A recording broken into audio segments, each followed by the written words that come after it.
Hey, I'm Reggie Ponder, the Real Critic, and this week's movie is A Private Life. What's it about? Jodie Foster plays renowned psychiatrist Lillian Steiner, who is convinced that one of her patients, who is alleged to have committed suicide, was murdered.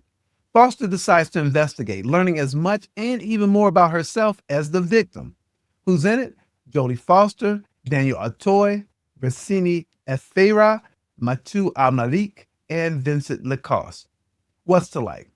The writers present a situation full of mystery. Did the patient die of suicide? And if so, what role did Foster play in that death as a therapist? Was the patient murdered? And if so, by whom and why? Is Foster the excellent therapist she is thought to be, or is she as unhinged as the patients she treats? All of this adds to the intrigue and search for the truth. Foster plays this delusional therapist with a reserve that convinces you that she is accomplished, yet with a detachment that demands that she might actually be the patient herself. Her search for the truth about her patient feels more like a mechanism for her to examine her life, relationships, and failures. This makes her private life more public, where her ex-husband, son, and colleagues challenge her methods and actions. In fact, it challenges her to even question why she records all of her sessions on tape. Is she really present, or is she kind of sleepwalking through her session? The French setting does add a bit of allure, parlez-vous français? But it doesn't drive the film as being critical to the story, nor is it insignificant. A Private Life might suggest that the people Foster treats have private lives, but really professes that the therapist has a private life that she hides behind, impacting her effectiveness as well as her interpersonal relationships. What's not to like?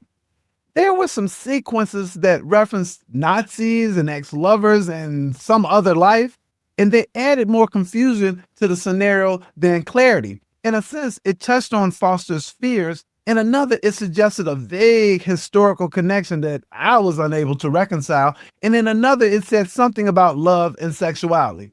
In all, these references left me unable to fully decipher their meaning and purpose. Foster is very convincing as this therapist in search of the truth, but not likable nor sympathetic. There is a sense that she wants to care, but that it is more about herself than caring for her patients. The sequence of events makes one want to know what happens, but they don't all feel really connected to the why, inevitably having us ask, what does it all mean in the end? And this is a small note, but while the French brings a bit of charm to the film, the subtitles flash way too quickly for me to catch all the dialogue. And additionally, there were several times where the subtitles were lost as the white print melded into the white background. I don't get it. But overall, I was able to keep most of it in context, but I did have to work a bit hard to stay with the pace of the film.